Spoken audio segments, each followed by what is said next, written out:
ni BBM at si Digong, malaking diferensya. Lalo kay Digong, maraming natakot. Let's say addict, dati akong galing dyan, sabot at tumigil. 8 years ago. Kay BBM, pinabayaan niya ulit ang mga droga. Kaya pinagbibintangan siya ngayon. Pero, BBM ako. No? BBM ako. Yung kanyang mga pag-travel sa ibang bansa, hindi pa natin malalasak na yan. Malalasak natin yan after pa ng 2 presidente. Saka natin matitingnan yan. Ngayon, kaya ang tao nagrarally, mga ganyan, tungkol sa initiative. Ito si Romualdez, minamadali. Minamadali nila ang bagong konstitusyon. Parang hindi pa panahon. Kasi marami pang nagugutom. Kaya pag pinilit niya yun, magagalit sa atin. Diba sabi niya nga, napanood nyo, baka magaya ka sa tatay mo. Bakit hindi? Lahat ng General Army Sundalo si Digong ang nagtaas ng tao. Minahal ni Digong yung mga yan. So yan. At pag pinabayaan, BBM yan, at lumalaw sila na hindi maganda kasama si Romualdez, may kalalagyan sila. Sayang. Ganun lang. Sir, kung ilalarawan niyo po yung panahon ni Tatay Digong, ano po? Pareho naman eh. Wala namang pinagbago eh. Although hindi siya nagtatravel, hindi siya nakikipagkaibigan sa Amerika, sa China, halos ganun din ang kinakain natin. Pareho lang ang bigas na pinangako ni BBM ako. Wala namang napunta eh. Pareho lang. Natakot lahat, luminis ang kalsada, maglakad ka na madaling araw, pwede ka maglakad, puta na walang mangyayari sa'yo, hindi ka ngayon maglakad ka ulit. Ayan na naman sila. Nakakatakot sa Maynila, sa Pilipinas, maglakad. Ngayon, pero nung panahon ni Digong, napaka-safety. Lahat yan, kahit hindi ulit ka rin. Kaya na kayo. Gusto, kumbaga sa madaling salita, sir, nagbabalikan na naman yung mga masamang loob. Ayun nga. Nagkalat na naman ng droga sa kalsada. Bakit pinababayaan niya? Kaya kita mo ngayon, pinagtitintangan siya. Sinasabihan siyang adik. Si Digong. Hindi niya binibigyan ng pansin ito eh. Parang lalabas sila bibintang. Proteksyonan niya pa. Diba? Hindi niya binibigyan ng pansin ng droga. At may importante yan. Pag maraming adik, maraming drugs, maraming drug lord, hindi tayo asin. Lahat yan hanggang kataas-taasan makikinabang ng mga yan. Pisahan natin yan. Linisin. Kasi para tayong pangatlo tayo sa Colombia eh. Masyadong marumi. Sir, di ba nung panahon ni Tatay Digong ngayon, nagkaroon nga ng war on drugs? Oh. At sa tingin niyo, sir, maganda ba yung naging result? Maganda para sa akin. Para sa akin maganda. Yung si Tatay Digong lang, ang presidente, nakapaglinis yun. Walang ibang nakapaglinis yun. Siya lang. Maraming natakot. Totoo yan. Yung namatay, wala namatay na yun. Bakit pag ang polis pinapatay, walang human rights. Pag sila pinatay, may human rights. Diba? Ano yun eh? So sir, ano masasabi niyo na napapasok daw o pupunta raw dito ang ICC para imbestigahan si Tatay Digong at iba pang mga Duterte? Tutusin, may sarili tayong may sarili tayong judicial, may sarili tayong korte, may Supreme Court tayo, hindi dapat sila nakikialam sa atin. Meron tayong sariling hukom, gumaganang hukuman natin, hindi nila kailangan pumasok dito. Bakit? Sinusuporta ng Dilawan? Dati din akong Dilawan nung araw, nagsisisi ako, ba't napunta ako sa Dilawan?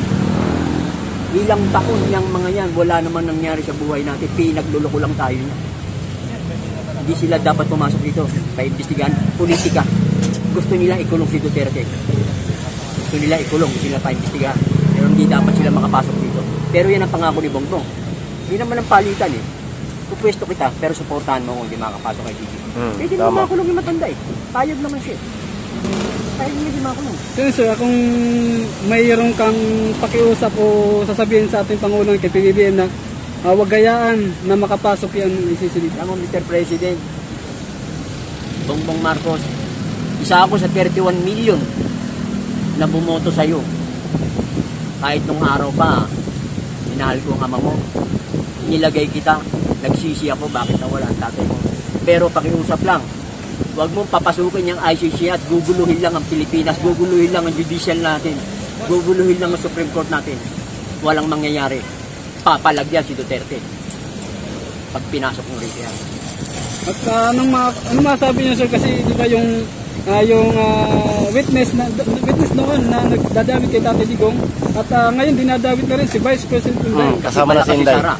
Pagtapos si BBM, si Sara Popesto, maniwala ka sa akin, 100%. ay mas mataas pa nga ang boto ni Vice President kay BBM. Di ba alam niyo mga vlogger? Oo. Di ba alam niyo? Ang laki ng Mindanao sa Bisaya.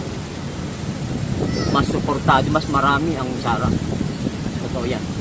Kasi sisirain nila si Sara. Pinasisira ni Romualdez si Sara para hindi makapwesto. Yung initiative na yan, maging parliament. Kaya minamadali yan. Gusto ni Romualdez maging prime minister. Para si dalawa na lang sila magpisan. Ang hari, si Bongbong, ang prime minister, si Romualdez. Di ba mga swapang? Mawawala ang Senado. Mawawala ang Kongreso. Sila lang. Kaya sabi ni Digong, huwag niyo ituloy yan. Baka magaya ka sa tatay mo. So ano masasabi niyo sir? Kasi di ba yung People's Initiative na yan at may bali-balita raw kasi na nagkakaroon ng bilihan ng boto. Totoo yan. Bukas sa amin sa barangay, sa Maynila, pinapupunta lahat ang bawat chairman, may dalang tao, nakaputi pa. Bakit nakaputi? Halina ko na. At pipirma rito, magkano kukunin? 1,000? Saka yung food pop-up para pumirma. Ito yun. Pagpirma na yun, ginagawa nila. So nang tumitingin niyo sir, tama ba yan? Mali. So, dapat huwag muna nila tutukan niya. Ang tao nagugutom. Ang tao naghihirap. Huwag na muna ngayon. Alam ko yan yung sinusulong ni Robin Padilla. Yung bagong konstitusyon natin. Baguhin na yung i-amyendahan na yung saligang batas. Pabor ako dyan. Pero wag na muna ngayon. Nagkakagulo sila. Ang dami natin problema. Wag na muna ngayon. Nakinig muna sila kay Tatay Digong. Dahil hindi naman sila upo kundi Tatay Digong. Hindi sila po peso ang BBM kundi kay Tatay Digong. Kung baga sir, sa madaling salita, walang Marcos ngayon kung walang Duterte. Totoo yan.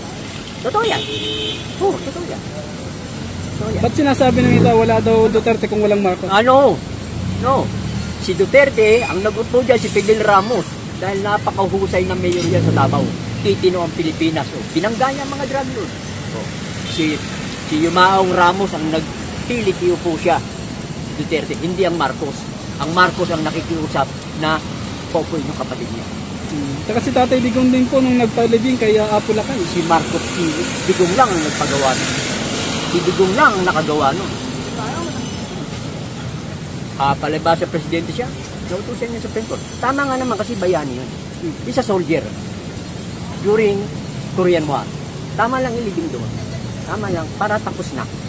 Baka mamaya malasin pa sila. Yun, minala sila nagkandamatay, mga dilawan. Diba? Pantay na yun, dating presidente yan.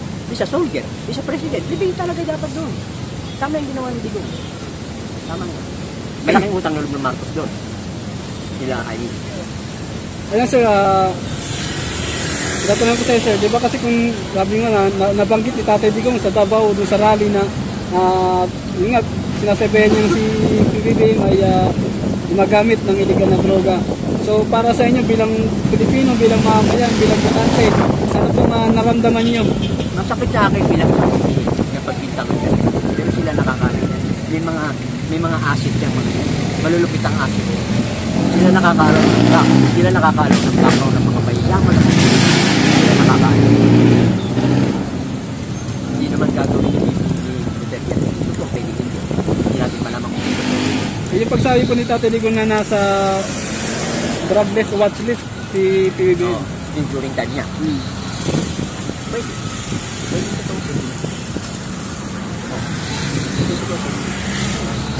Presidente nung araw.